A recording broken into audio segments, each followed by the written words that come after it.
अस्सलाम वालेकुम। चैनल को सब्सक्राइब कीजिए और बेल आइकॉन प्रेस कर दीजिए ताकि नेक्स्ट वीडियो का नोटिफिकेशन आपको बआसानी मिलता रहे। पेशे खिदमत है कहानी खंडर का चौथा हिस्सा। लिहाजा मैंने अपने दिल पर जबर करते हुए रानी को वापस उसी के कमरे में भेज दिया और दरवाज़ा बंद करके मैं चारपाई पर लेट गया। मुझे नींद अब क्या आनी थी। जगदीश की धमकी मेरे दिमाग में गर्दिश कर रही थी। मुझे उससे डर भी लग रहा था। इसकी वजह यह थी कि उस बदबख्त खबीस को जाने किस तरह पता चल चुका था कि मैं सोनी के हुसूल की खातिर और जगदीश को नाबूद करने के लिए बाबा कमाल से मिलना चाहता हूँ। वो ज़रूर अब मेरी राह में रोड़े अटकाने की कोशिश करेगा।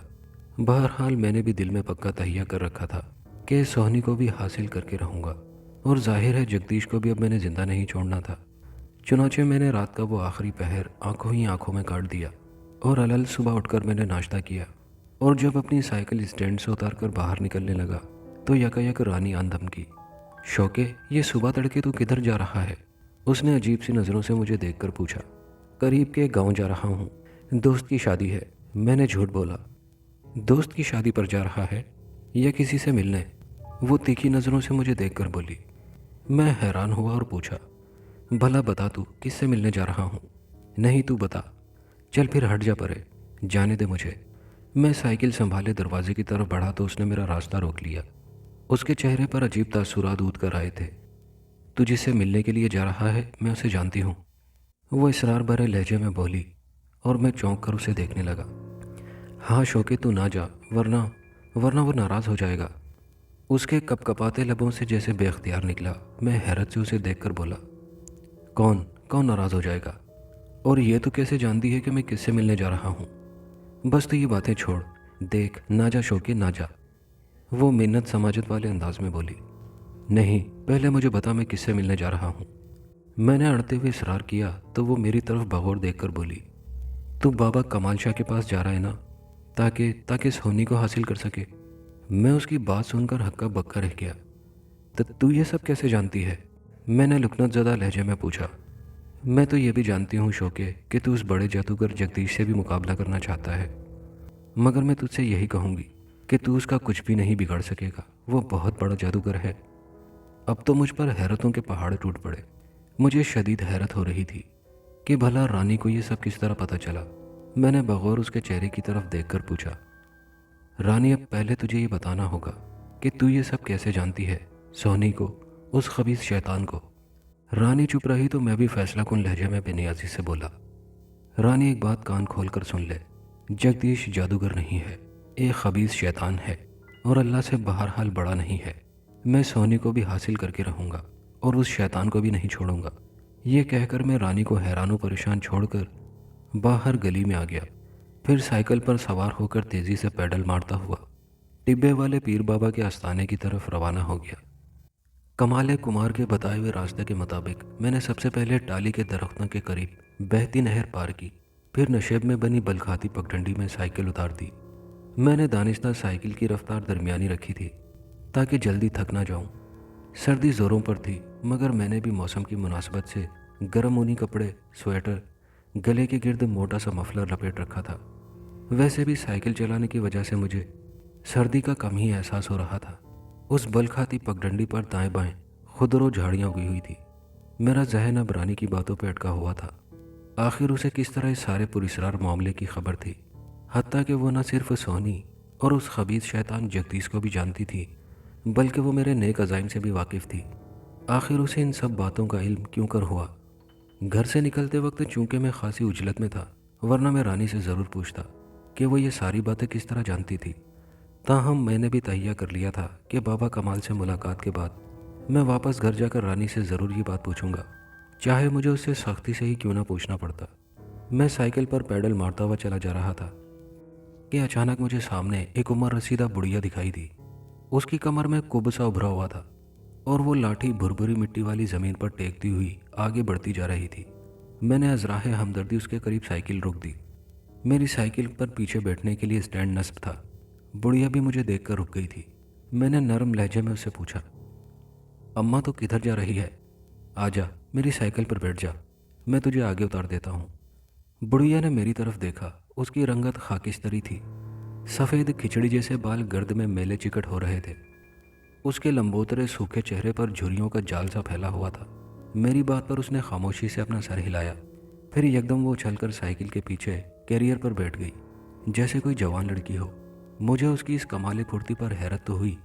फिर मैं हौले से मुस्कुराकर सर झटकते हुए आगे बढ़ गया, मगर दूसरे ही लम्हे साइकिल चलाना दूभर हो गया। उस बुढ़िया के बैठने की वजह से साइकिल बहुत भारी हो गई थी। मुझे हैरत हुई कि आखिर उस बुढ़िया का नहीफ व नज़ार मनहनी वजूद इतना वजनी क्यों कर था। अभी मैंने 8-10 पेडल ही मारे थे कि मेरा सांस बुरी तरह फूलने लगा। सांस फूलने की वजह जाहिर थी कि मेरी साइकिल पर इजाफी वजन था। अब तो मुझसे मजीद साइकिल चलाना भी दूभर होने लगा था। बिलाखिर थक हार कर मैंने साइकिल रोक दी और बुढ़िया से हाँफते हुए बोला, अम्मा तेरा वज़न तो बहुत ज़्यादा है, मुझे तो बहुत आगे जाना है, तू मेहरबानी करके उतर जा। मगर बुढ़िया अड़ गई। वह खुरांट लहजे में हाथ ऊंचा करके बोली, अब मैं नहीं उतरूंगी। अच्छी भली तो जा रही थी, क्यों मुझे रोका तूने? मेरा वक्त भी ज़ाया किया। अब ले चल मुझे अपने साथ। उसकी बात सुनकर पहले मुझे हैरत और बाद में गुस्सा आने लगा कि ये अच्छी मुसीबत है। उल्टी आंतें गले को पड़ रही थी। ताहम मैंने उसे नरम लहजे में समझाया, अम्मा तेरा वज़न बहुत ज़्यादा है, मैं तो समझा था तू हल्की फुल्की सी कमज़ोर सी बुढ़िया है, तुझे आसानी से ले जाऊंगा। तो मैं क्या तुझे मोटी भैंस नज़र आ रही हूँ? तेरी अपनी साइकिल में खराबी होगी, उसे ठीक कर। वो ठुनक कर बोली। मैं साइकिल से उतरा, बुढ़िया भी उतर गई। मैंने साइकिल का बगौर अच्छी तरह मुआयना किया, मगर उसमें मुझे कोई ख़राबी नज़र नहीं आई। मेरे जहन में उस बुढ़िया से छुटकारा पाने की अचानक एक तदबीर आई, लिहाजा मैंने उस पर फौरी अमल करने का सोचा और उस बुढ़िया को साइकिल पर बिठाए बगैर सवार हो गया। अचानक मुझे बुढ़िया का कहकहा सुनाई दिया। मैं लरज उठा। अगले ही लम्हे एक इस्तख्वानी हाथ मेरी गुद्दी पर पड़ा। मैं साइकिल समेत ज़मीन पर आ रहा, मगर उस इस्तख्वानी हाथ के शिकंजे ने मेरी गर्दन न छोड़ी। मैंने तड़प कर ज़रा अकब में देखा तो बुरी तरह दहल गया। बुढ़िया खासी दूर खड़ी थी, मगर उसका खाकिस्त्री रंगत का इस्तख्वानी हाथ इस कदर दराज हो चुका था कि खौफ से मेरी गिग्गी बंध गई। फिर उस बुढ़िया ने मुझे दूर से ही खींचना शुरू कर दिया। मैं मिट्टी में घिसटता हुआ ज़रा उसके करीब पहुंचा तो उसने मेरी गर्दन छोड़ दी। मैं फ़ौरन उठ खड़ा हुआ। बुढ़िया मुझ पर झुकी हुई बड़ी मक्काराना मुस्कुराहट से घूर रही थी। फिर अचानक मैंने उसकी कमर पर उभरे हुए कुब को हिलते देखा। अगले ही लम्हे मैंने देखा कि उसके कुब का हुजम बढ़ता जा रहा था, जैसे फटने के करीब हो, और फिर ऐसा ही हुआ। कुब कमीज़ को फाड़कर बाहर उभर आया और फिर यकदम शिक हुआ तो उसके अंदर से एक खौफनाक चेहरे वाला सर उभरा। मैं उसे देखकर बुरी तरह दहल गया। ये मरदूद जगदीश का एक आंख वाला सर था। बुढ़िया का झुका हुआ चेहरा ज़मीन से लग गया था। वो बिल्कुल रुकू के बल पर अजीब मुझे खेज लग रही थी, मगर किसी तकलीफ का इजहार किए बगैर बदस्तूर हंसे जा रही थी। ओए बालक, तेरा बेड़ा गर्क हो, मैं कहता हूँ यहाँ से लौट जा, वापस लौट जा। जगदीश के मुंह से दो शाखा सुर्ख जुबान लपलपाने लगी। वो गुर्रा रहा था और मुझे धमका रहा था। मैंने अपने खौफ पर काबू पाया और साइकिल की तरफ दौड़ लगा दी। साइकिल को खड़ा किया, फिर उस पर सवार होकर मैंने तेज़ तेज़ पैडल मारने शुरू कर दिए। अकब से मुझे बुढ़िया के शैतानी के कहे सुनाई देते रहे, मगर मैं दिल ही दिल में कुरानी आयत का विर्द करते हुए साइकिल दौड़ाए जा रहा था। अचानक मुझे अपने अकब से किसी चौपाई के दौड़ने की आवाज़ आई। मैंने ज़रा गर्दन मोड़कर पीछे देखा तो भयानक मंजर पाया। वो बुढ़िया चौपाई की तरह हाथों पैरों से दौड़ी चली आ रही थी और उसके कुब से जगदीश का एक आंख वाला सर भी बदस्तूर मौजूद था, मगर मैं रुका नहीं। उस बुढ़िया ने खासी दूर तक मेरा पीछा किया, मगर फिर जैसे ही मुझे सामने आबादी के आसार नजर आए तो उस मनहूस बुढ़िया ने भी मेरा ताकुब छोड़ दिया। पगडंडी के दाएं बाएं लातादाद सरकंडों की झोंपड़ियां बनी हुई थी। कमाले कुमार के मुताबिक यही जोगियों की बस्ती थी। तेज़ रफ्तारी से साइकिल चलाने की वजह से मेरा दम फूलने लगा था। मैंने ज़रा सुस्ताने के लिए साइकिल झोंपड़ियों की तरफ मोड़ दी।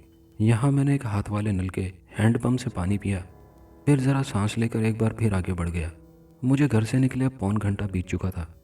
जगदीश कम वक्त मेरी राह खोटी करने की कोशिश कर रहा था और वो मक्कार बुढ़िया भी दर हकीकत उस खबीस जगदीश का ही कोई पुरस्कार चक्कर था। अब मैं दरमियानी रफ्तार से साइकिल पगडंडी पर दौड़ाए जा रहा था। अब मेरे इर्द गिर्द चटियल और लकोदक मैदानी इलाका था। बल खाती पगडंडी भी अब एक कुशादा चौड़े रास्ते में तब्दील होने लगी थी और उसकी ज़मीन भी खासी सख्त होने की वजह से साइकिल चलाने की मुशक्क़त भी मुझसे कुछ कम हो रही थी। जाड़े की चमकदार धूप फैलने लगी थी। दूर मशरक़ी उफ़क़ पर सूरज की धीरे धीरे उभरने वाली टिकिया से गुलगुम हो रहा था। परिंदे आसमान पर मुनज़्ज़म अंदाज में महवे परवास थे। मेरे अतराफ में सन्नाटा और दूर दूर तक हद निगाह वीरानी छाई हुई थी। मेरे दिल को अब भी जगदीश का खुटका लगा हुआ था। मेरा अब उससे कई बार सामना हुआ था।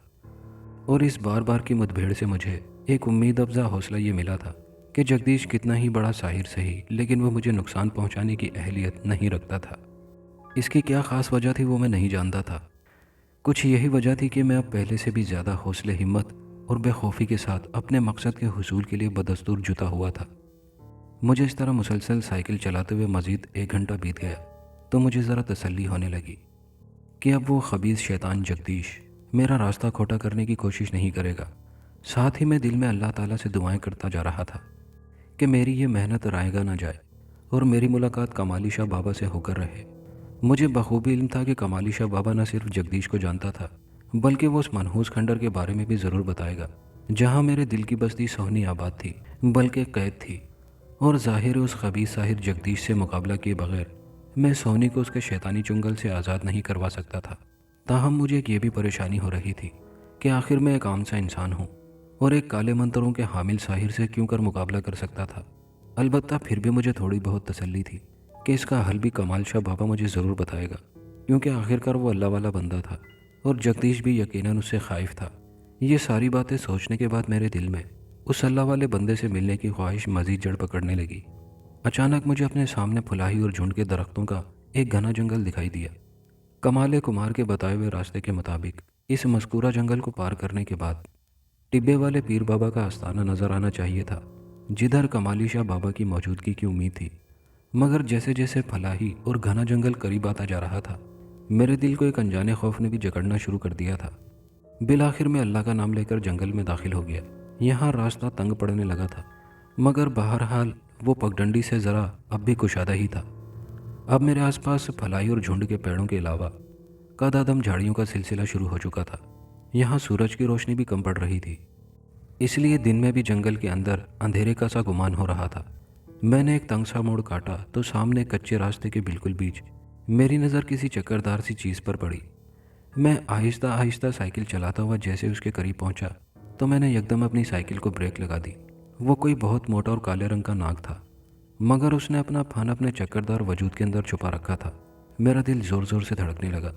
मैंने साइकिल रोककर अपने दोनों पाँव गद्दी पर बैठे बैठे ज़मीन पर टिका दिए थे, मगर साइकिल से उतरा नहीं था और चंद लम्हे खौफजदा सी नज़रों से उस खौफनाक नाग को कुंडली मारे बैठे देखता रहा। अब मेरे पास उसके करीब से गुजरकर आगे निकलने के सिवा कोई चारा ना था, मगर मुझे उसके करीब से होकर गुजरते हुए डर भी लग रहा था। कहीं ये सोया हुआ नाग यकदम ना जाग पड़े और मुझे डस ले। इस सुनसान और वीरान जंगल में कोई मेरी मदद को भी ना आएगा। मैं तो इसके मोहलिक जहर से पानी मांगे बिना ही ढेर हो जाऊंगा। एक बार तो मेरे जी में आई कि इधर से ही वापस गांव लौट जाऊं, मगर इस तरह मेरा सारा मकसद ही फौत हो जाता। और फिर सोहनी सोहनी को हर हालत में हासिल करने की धुन भी मेरे सर पर सवार थी। सोहनी की मनमोहनी सूरत चश्मे तस्वुर में उभरते ही मैंने अपने अंदर एक अजीब सा हौसला महसूस किया, जो यकीनन जज्बा मोहब्बत का ही मरहून मिन्नत था। फिर मैंने यही फैसला किया कि साइकिल से उतरकर ज़रा एक तरफ का होते हुए नाक के करीब से गुजर जाओ। ये इरादा बांधकर मैं आहिस्तगी से साइकिल से उतरा, अल्लाह का नाम लिया और आहिस्ता आहिस्ता मैंने साइकिल का हैंडल पकड़कर पैदल आगे बढ़ना शुरू कर दिया। मेरी ठिठकी हुई नज़रें लम्हा ब लम्हा करीब होते नाक पर जमी हुई थी और मुतवहिश सा दिल साएं साएं करती कनपट्टियों पर धड़कने लगा था। मुझे अपनी सांसें भी ज़ोर ज़ोर से चलती हुई महसूस हो रही थी और पूरे वजूद में लर्जिश तारी हो गई थी। अब मैं लम्हा ब लम्हा नाक के करीब होता जा रहा था और उसके और मेरे दरमियान फासला दम ब दम घटता चला जा रहा था। 8 फुट, 6 फुट, 4 फुट, 2 फुट। मेरा दिल अब जैसे हलक में आन टिका था। सांस भी मैंने रोक ली थी। मैं नाक के बिल्कुल करीब पहुंच गया था। मेरे कदम अब गैर इरादी तौर पर तेज़ तेज़ उठने लगे थे और फिर जैसे ही मैं नाक के बिल्कुल पास से गुजरने लगा तो अचानक फिजा में एक तेज़ फुंकार की खौफनाक आवाज़ गूंजी। नाग ने अपना लंबा चौड़ा फन काढ़ लिया। उसे जागता देखकर मेरे हलक से बेख्तियार इस तरारी चीख निकल गई। साइकिल मेरे हाथ से छूटकर गिर पड़ी। नाग का बलदार वजूद हरकत में आ गया था। उसकी दो शाखा सुर्ख जुबान लपलपा रही थी और उसकी आंखों में अजीब मकनातीसी कशिश थी कि मेरे पाँव भी वहीं जैसे ज़मीन में गड़कर रह गए थे। उसने मुझ पर जैसे तनवीमी अमल कर डाला था। बावजूद कोशिश के मैं एक कदम भी आगे नहीं बढ़ा पा रहा था। ऐसे में वो नाक खौफनाक फुंकारे मारता हुआ अपना गैर मामूली चौड़ापन लहराता हुआ मेरे चेहरे के करीब ले आया। मैं मारे दहशत के थर थर काँपने लगा। मुझे अपनी यकीनी मौत सामने नजर आ रही थी, मगर अभी तक उस खौफनाक नाग ने मुझे डसा नहीं था। तब फिर अचानक मेरी नज़र नाग के ज़मीन पर पड़े बलदार वजूद पर पड़ी तो मुझे वहाँ किसी का धीरे धीरे सर उभरता दिखाई दिया। ये इंसानी सर से मुशाबे एक इंतहाई मकरू और खाकिस्तरी सा चेहरा था, जिसकी पेशानी पर सिर्फ एक आंख थी। मैं उसे पहचान कर बुरी तरह लरज गया। ये उस मरदूद जगदीश का सर था, जिसकी सिर्फ मोटी काली सी गर्दन नजर आ रही थी। बाकी नीचे नाग का बलदार वजूद गोलाई में छुपा हुआ था। उसकी अकलौती आंख का लहू रंग डेला मुझे कहरालुद नज़र से घूर रहा था। फिर उसके होंठों पर शैतानी मुस्कुराहट रक्सा हो गई। नाक का लंबा चौड़ा खौफनाक फन अभी तक मेरे चेहरे के सामने सनसनाता हुआ फुंकारे मारता लहरा रहा था। ओए बालके, ओ बदबख्त, अब भी वक्त है, लौट जा यहाँ से, वरना मुफ्त में जान से जाएगा। वरना ये नाक तुझे डस लेगा तो तेरा इंसानी वजूद पानी बनकर बह जाएगा। मैं उसकी गुर्राहट से मुशाबे आवाज़ सुनकर दहल गया। वो सही कह रहा था। ये नाग वाकई बहुत जहरीला दिखाई दे रहा था। मेरे जी में आई कि यहाँ से वापस भाग उठूं। मेरे अंदर कोई अजीब सी नामालूम ताकत जो मुझे आगे बढ़ने पर उकसा रही थी। मैंने दिल को मजबूत किया और फिर ज़ेरे-लब कुरानी आयत का विर्द करते हुए साइकिल उठाई तो यकदम वो नाग मेरे वजूद के गिर्द लिपटता चला गया। मेरे हलक से लर्जीदा चीख उभरी। जगदीश का एक आंख वाला खौफनाक सर अब गायब हो चुका था। उधर वो नाग मोटे रस्से की तरह मेरे वजूद के गिर्द लिपटता जा रहा था। अब मुझे मौत से कोई नहीं बचा सकता था। नाग लम्हा ब लम्हा अपनी गिरफ्त तंग करता जा रहा था और मुझे अपनी हड्डियां तक चटकती महसूस हो रही थी। मेरा दम घुटने के करीब होता जा रहा था। मेरी ऊपर की सांस ऊपर और नीचे की नीचे अटक कर रह गई थी और उस लम्हे मेरी घुटती हुई समातों में एक आवाज़ उभरी। क्यों बालके, मैं तो तुझे अपनी एक मजबूरी के तहत छोड़ता रहा था, मगर ये असली और सचमुच का नाग है, तुझे डसे बगैर नहीं छोड़ेगा। मैं उसकी आवाज़ पहचान गया था। ये उस मरदूद जगदीश की सरगोशियाना आवाज़ थी। मैं इस बार दहल गया था। मैंने बहुत जोर लगाया मगर नाग के कसदार बल ने मुझे ना छोड़ा और फिर उसने मुझे गर्दन में डस लिया। मेरे पूरे वजूद में जैसे चिंगारियां भर गईं और मुझे कुछ होश न रहा। मगर मैंने होश खोते हुए कुछ अजीब से शोर की आवाज़ें सुनी थी। दोबारा आँख खुली तो मेरी नज़रें धुंधला रही थी।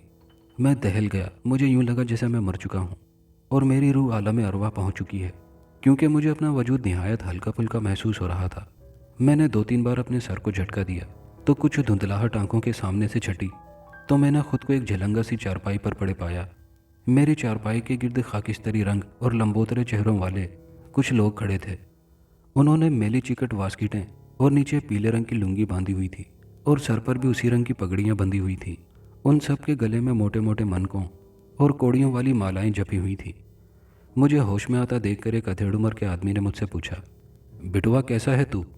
कोई तकलीफ तो नहीं होती पड़ी आती जाती सांसों में? मैंने आहिस्तगी से नफ़ी में सर हिलाया। वह बोला, शुक्र कर बिटवा, हम पहुंच गए वक्त पर और उस ससुरे नाग बादशाह को छाप लिया। तू अब फिक्र न कर, हमने तेरा सारा झेर चूस लियो है। वो मुझे तसल्ली देते हुए बोला। फिर उसके साथ खड़े एक निस्बतन जवान शख्स ने भी बुड़बुड़ाते हुए लुकमा दिया। नाग बादशाह बड़ा जरूर था, पर इतना खतरनाक कि हमें भी उस ससुरे को छापते हुए दांतों पसीना आ गया। मैं कहाँ हूँ? मैंने हकलाते हुए नीम गनुदा लहजे में पूछा। तू जहाँ भी है खैरियत से है, ये ले गर्मा गर्म दूध पी ले। उस अधेड़ उम्र वाले शख्स ने मुझे दूध का गर्मा गर्म गिलास दिया।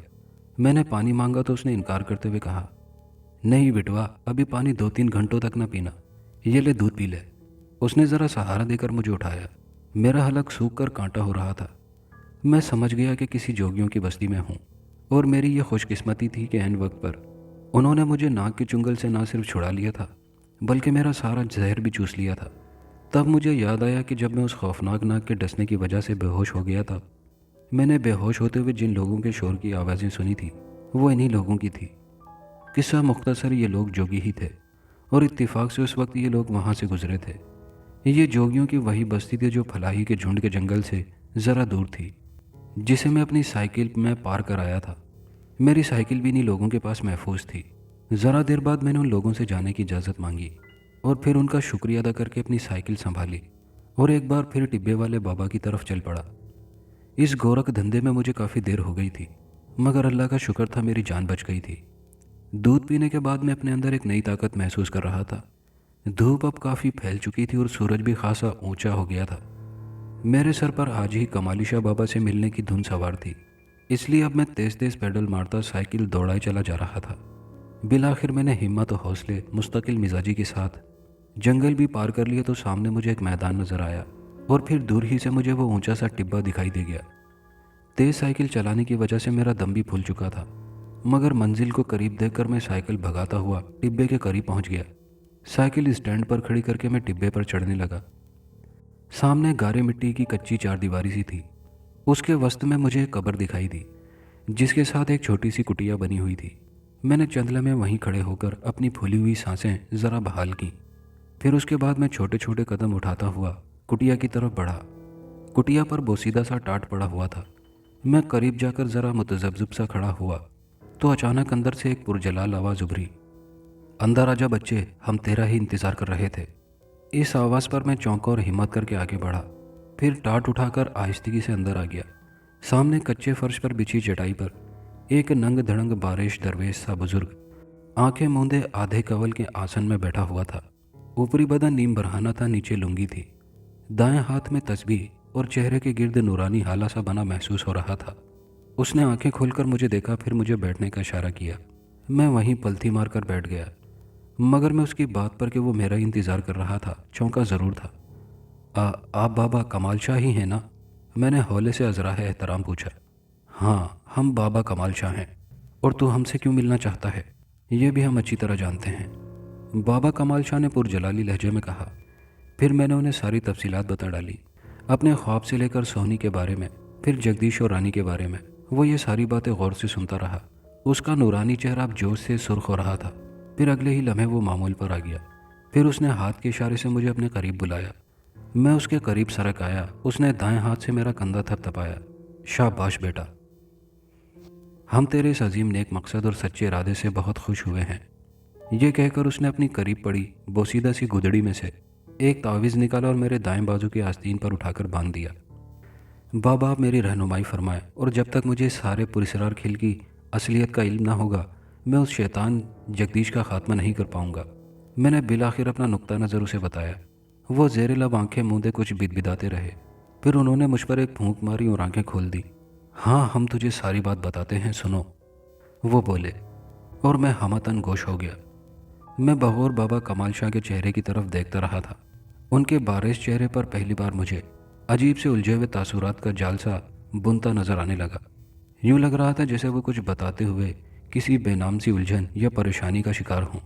फिर चंद लम्हों बाद उनके होंठों पर जुम्बिश उभरी और वो बोले, बच्चे, काश मैं उस मरदूद जगदीश के बारे में तुम्हारी कुछ मदद कर सकता। मेरे नेक बच्चे, हकीकत यही है कि मैं खुद भी पूरी तरह जगदीश के बारे में नहीं जानता। बस मुझे अपने मुर्शिद के ज़रिए सिर्फ एक ऐसे शैतान का ख्वाब में इशारा मिलता था, जो कि मनहूस गहराइयों से एक शैतान मरदूद का एक शतुंगड़ा जगदीश अपने काले करतूतों को परवान चढ़ाने के लिए हमारी पाक धरती पर कदम रखने वाला है। और उसकी सबसे बड़ी पहचान उसका एक आंख वाला खौफनाक सर है। बाबा कमाल शाह इतना कहकर ज़रा थमा। मैं मबहूत सा उनकी गुफ्तगू सुन रहा था। वो कुछ लम्हे बाद कहना शुरू हुए, मरदूद शैतान का शतुंगड़ा जगदीश मनहूस गहराइयों से अपने कौन से काले करतूतों को पूरा करने के मकसद से इस पाक धरती में आया है। अफसोस ये कि पुरस्रार राज मैं बावजूद कोशिश और तवील कड़ी रियाजत के बावजूद अब तक नहीं जान सका हूँ। हमारे मुर्शिद पीर टिब्बे वाले बाबा ने भी इशारों से ही हमें समझाने की कोशिश की है। ताहम उन्होंने उस शैतान जगदीश के शर से महफूज रहने के लिए इमाम जामिन के रोज़े पर चंद कुरानी आयत पढ़कर दम करने का तरीका बताया। और जो भी उस शैतान जगदीश के शर की लपेट में आ चुका हो, ये उसका असर ज़ाइल कर डालेगा। ये कहकर बाबा कमाल ने मुझे एक और तावीज़ दिया जो रुपये के सिक्के के बराबर गोल था। उस पर चमड़ा चढ़ा हुआ था। मैंने अजहद एहतराम से वो तावीज़ भी रख लिया।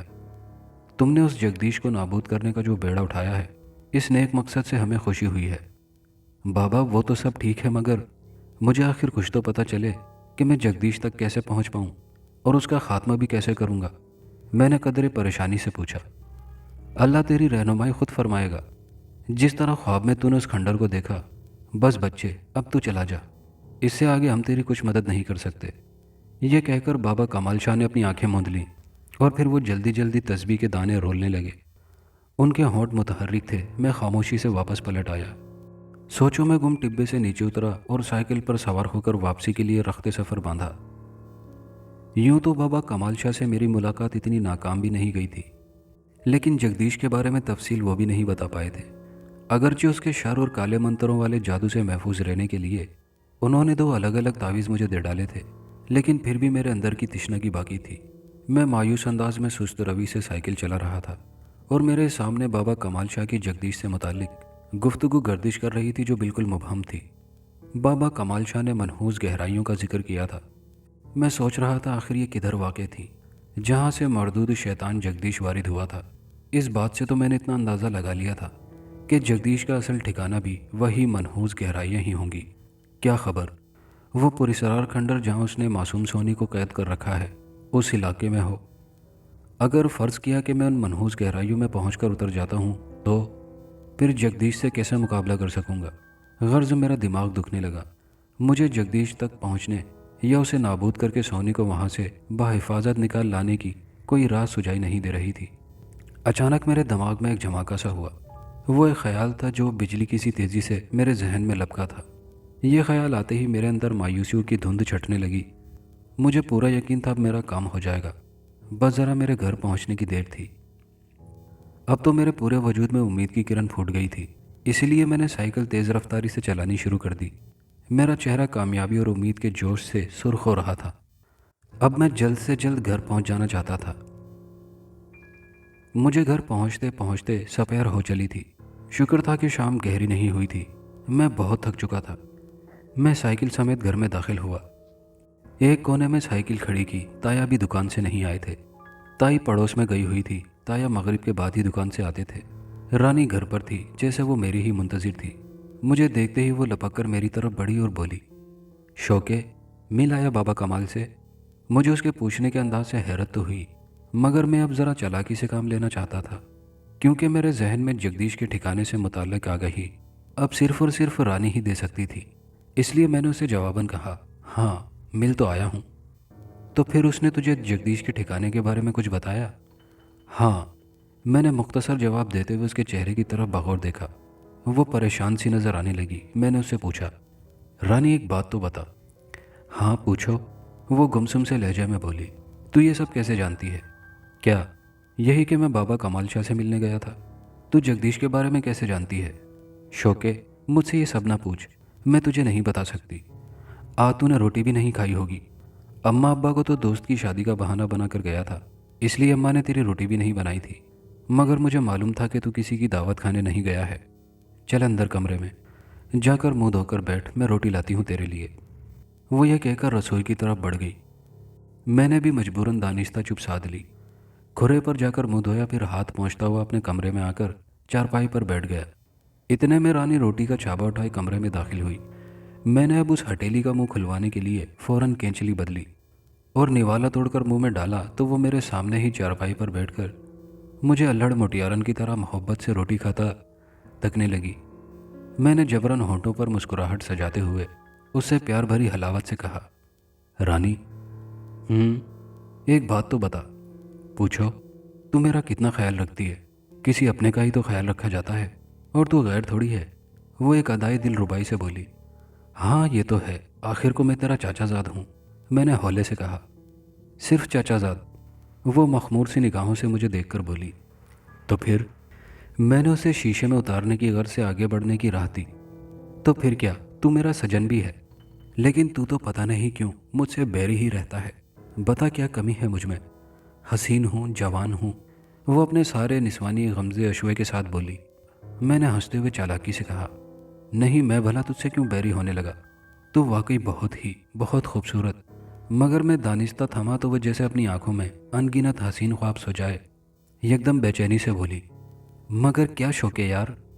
मगर यह कि तुझ पर किसी आसेब का साया जो है, मुझे तो लगता है कोई जिन झपेट तुझ पर पहले से ही आशिक हो गया है।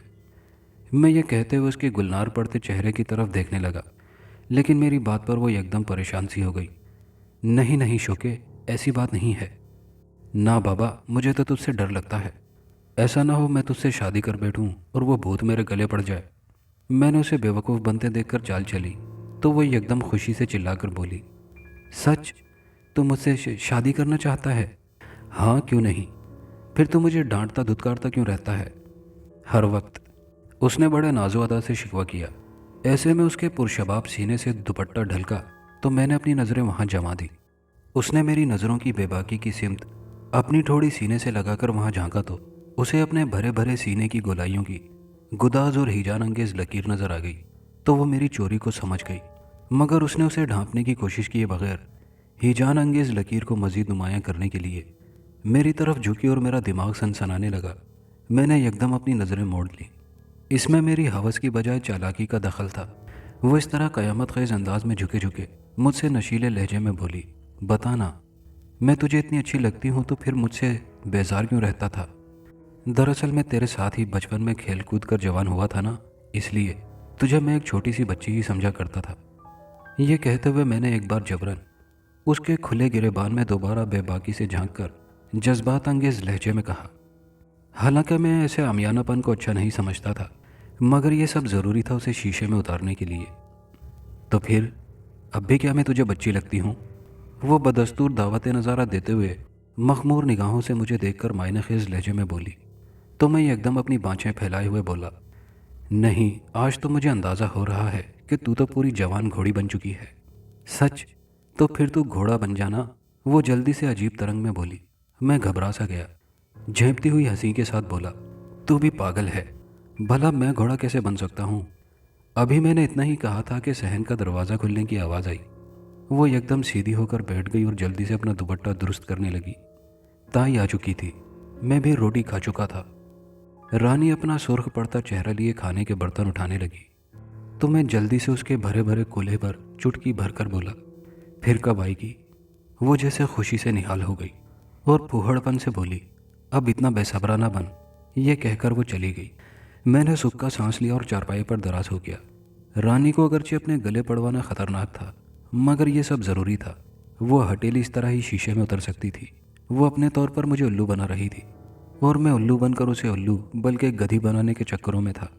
मैं उससे मोहब्बत और प्यार का खेल खेलकर उसके मुंह से उगलवाना चाहता था कि आखिर वो उस मर्दूद शैतान जगदीश को कैसे जानती थी और उसे मेरे सोहनी और जगदीश के अज़ाइम का किस तरह इल्म हुआ था।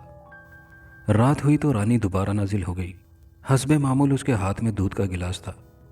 मैं अंदर से घबराया क्योंकि वो उस दूध में न जाने क्या घोल कर लाती थी कि जिसे पीते ही मेरा दिल बेख्तियार रानी की तरफ खींचने सा लगता था। मगर मैंने भी इस बार पक्का तहिया कर लिया था कि ये दूध नहीं पीऊँगा। दोस्तों, ये कहानी अभी जारी है। कहानी का बकिया हिस्सा नेक्स्ट वीडियो में मुलाहिजा कीजिएगा। शुक्रिया।